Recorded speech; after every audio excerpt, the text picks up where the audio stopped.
A ver, cuando uno piensa en Diego Rivera, lo primero es, pues, el pintor, ¿no? El más famoso de México, claro. Exacto, con esos murales enormes en los palacios de gobierno. Pero las fuentes que vamos a analizar hoy, nos pintan un retrato mucho, mucho más complejo. Totalmente. No era solo un artista. Para nada. Era un historiador visual, un constructor de naciones. E incluso un filósofo de la ciencia. Y todo eso plasmado en paredes gigantescas. Su obra es, de verdad, un universo entero. Es un gran punto. Y para explorar ese universo, hoy nos vamos a sumergir en varias fuentes muy interesantes. Si tenemos un estudio académico sobre cómo construyó la identidad mexicana, un artículo fascinante sobre su faceta como cronista de la medicina. Que esa es una faceta muy poco conocida. Poquísimo. Y también varios textos biográficos que nos revelan cómo se forjó. Exacto. La misión es esa. Entender cómo un solo hombre pudo tomar influencias tan distintas.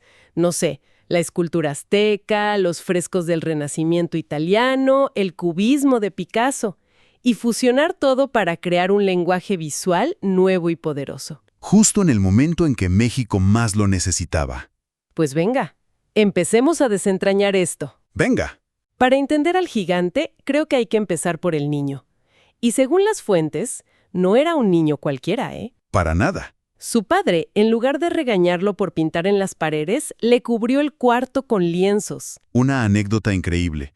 Le dio un espacio para expresarse desde el principio. Pero lo más interesante es que su curiosidad era casi científica.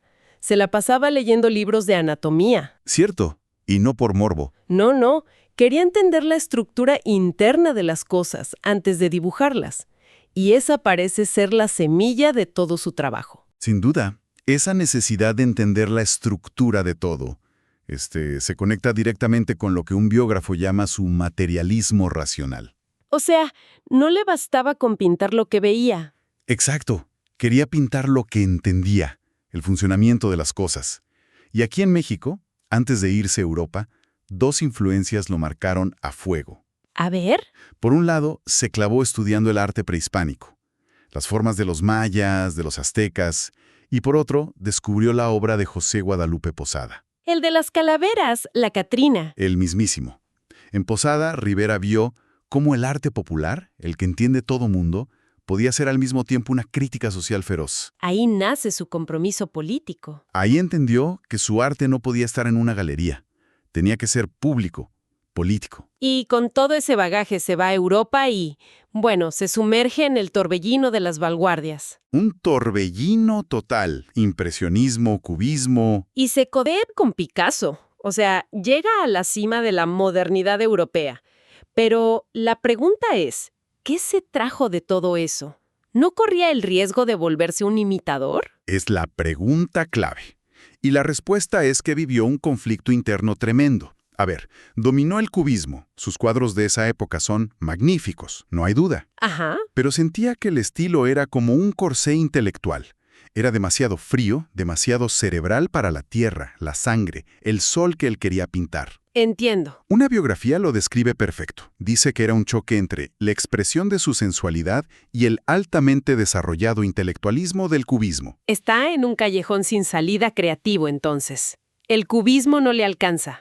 ¿Qué hace? Busca en el pasado para encontrar su futuro. En 1920, después de una tragedia personal, viaja a Italia. Ah, el famoso viaje a Italia. Y ahí, frente a los frescos de Giotto y los maestros del Renacimiento, tiene una epifanía. ¿Qué es lo que ve? Ve un arte monumental, pintado en los muros de los edificios públicos, contando historias que todo el pueblo podía entender. Era narrativo, social. Integrado a la vida. Justo. Todo lo contrario al arte sofisticado de París, que se discutía en cafés y se vendía a una élite. Ahí en Italia, supo cuál era su camino. El muralismo. Y con esa revelación regresa a México en 1921. El momento no podría haber sido más perfecto. No, el país estaba saliendo de una década de revolución, en plena crisis de identidad. Y el gobierno, con José Vasconcelos a la cabeza en lo cultural, tenía este proyecto enorme de forjar una nueva nación. Y es fascinante ver la estrategia inicial de Vasconcelos, ¿eh? Su idea era, bueno, muy idealista, salvar al pueblo con la cultura clásica. ¿Cómo? Empezó un programa masivo para imprimir y repartir libros de Homero, de Dante, de Platón. ¡Wow! Quería llevar lo mejor del pensamiento universal a cada rincón del país. Exacto. Suena increíble como idea, pero me imagino que se topó con una pared. Gigantesca. El analfabetismo. Una de las fuentes cita el censo de 1930. Más de 7 millones de mexicanos no sabían leer ni escribir. 7 millones. Hay una frase brutal que se le atribuye al presidente Obregón, que lo resume todo. Dijo algo como: ¿y de qué le sirve a un campesino que no sabe leer que le editemos los diálogos de Platón? Durísimo, pero cierto. La iniciativa estaba desconectada de la realidad. Totalmente. Los libros eran inútiles para la mayoría. Y ahí es donde entra el arte de Rivera. Precisamente. La solución fue usar los muros como si fueran las páginas de un libro abierto para todos. Los murales se convirtieron en un pizarrón nacional. Un texto visual. Un texto visual que no necesitaba alfabetización para entenderse. La herramienta perfecta para enseñar historia, para inculcar valores y, sobre todo, para construir esa nueva identidad mexicana. Y el estudio que tenemos analiza esa construcción de identidad como si fueran capas, empezando por lo más básico, el individuo. Y el mural clave aquí es el hombre controlador del universo. Vaya título, ¿eh? Vaya título. Es toda una declaración de intenciones. Ese mural que iba a estar en el Rockefeller Center es un golpe directo al complejo de inferioridad poscolonial. ¿En qué sentido? El héroe no es un rey ni un general, es un obrero, un hombre común que, con sus manos, controla la tecnología y el cosmos. Pero lo genial es cómo lo ancla a su tierra. Ajá. A sus pies no pinta maquinaria europea, pinta maíz, agaves, frutos nativos. Guau, es un mensaje potentísimo. Es decirle al mexicano de a pie: tu poder no viene de imitar a otros, emana de tus propias raíces, de tu tierra. Exacto. Fue revolucionario. Era devolverle la dignidad al individuo. Y una vez que establece eso, ¿a dónde va? Sube la apuesta. Del individuo pasa a la sociedad, a la colectividad. Y lo hace con una sátira increíblemente ácida en el mural Carnaval de la vida mexicana. De acuerdo, ya le dijo al individuo: tú vales. Ahora, ¿cómo aborda a toda una sociedad fracturada, corrupta? Usa la metáfora de las máscaras, esa idea tan mexicana de ocultar el verdadero rostro. Claro. El mural es una fiesta de disfraces donde expone la podredumbre de las élites posrevolucionarias. El general inflado de poder tiene máscara de cerdo. Fuerte. El líder sindical corrupto es un perro al que le avientan huesos. Los intelectuales son bufones. Y los trabajadores son corderos, esperando el sacrificio. Crear una conciencia colectiva. Que la gente se viera ahí y dijera: así estamos. Pero cuando uno piensa en un carnaval, piensa en fiesta, en liberación. Por lo que describes, no suena muy alegre. Para nada. Y esa es la genialidad. El estudio señala que, a diferencia del carnaval europeo, que es pura celebración, el de Rivera está teñido de melancolía y miedo. Qué interesante. Los colores son brillantes, sí, pero las escenas son grotescas, inquietantes. No es una fiesta para olvidar los problemas, es un espejo terrible para que la gente los vea con más claridad. Entendido. Ya tenemos al individuo y a la sociedad. Pero la identidad mexicana es aún más compleja. Es crisol de culturas. La indígena, la europea, la africana. ¿Cómo diablos se pinta eso? Esa es la pregunta del millón, y la respuesta es una de sus obras maestras. Sueño de una tarde dominical en la Alameda Central. ¡Uf! ¡Una proeza! Es que en un solo mural condensa 400 años de historia. Personajes de distintas épocas conviven en un paseo por el parque. Es como un sueño, literalmente. Exacto, un paisaje onírico. Y ahí vemos las distintas presencias. Está la presencia europea con Hernán Cortés, retratado pálido, casi enfermo. Ajá. Está la presencia americana, con figuras indígenas y héroes como Benito Juárez. E incluso una sutil pero importante presencia africana.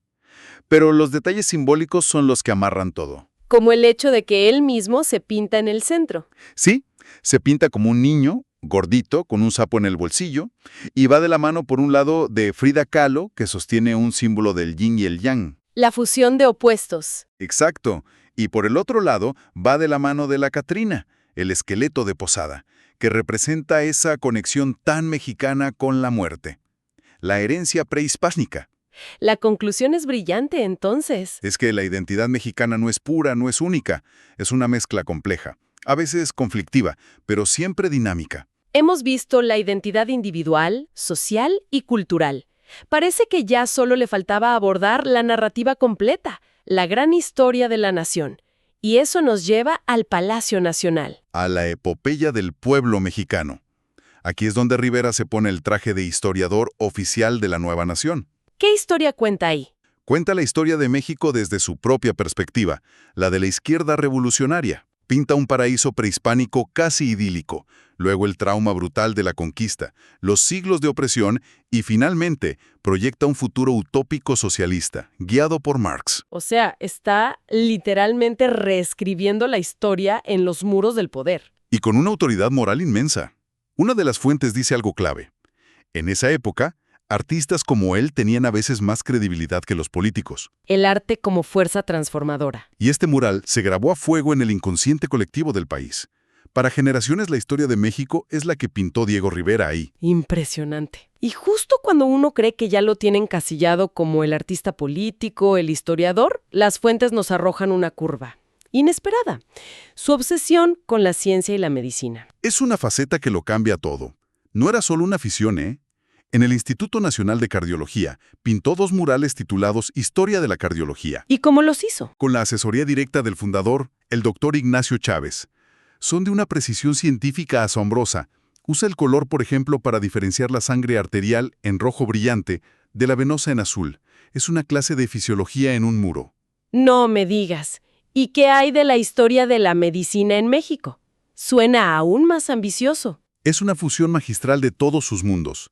Pone a la diosa azteca de la higiene, Tlazolteotl, presidiendo una escena que combina curas prehispánicas, que investigó en códices, con avances modernos como la radioterapia. Increíble. Pero el detalle que lo conecta todo con su visión social es un grupo de obreros al fondo, con una pancarta exigiendo acceso a la salud. Claro, para él la ciencia no era un lujo, era un derecho y una lucha política. Exactamente. Y fíjate, esa conexión la lleva hasta Estados Unidos.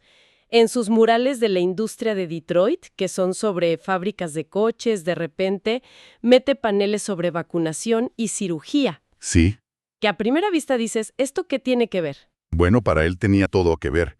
Quería ilustrar lo que llamaba la unidad de la materia. A ver, explícame eso. Como materialista convencido, para Rivera no había una separación real entre el mundo biológico y el industrial.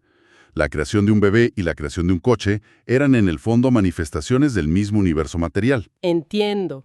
Y la escena de la vacunación es la prueba más clara. La compone como si fuera una natividad del Renacimiento. Los científicos son los Reyes Magos, la enfermera y el médico son la Virgen y San José. Y el niño que recibió la vacuna es la nueva esperanza. Es la nueva salvación. Es una declaración de fe absoluta en el progreso a través de la ciencia y la acción colectiva.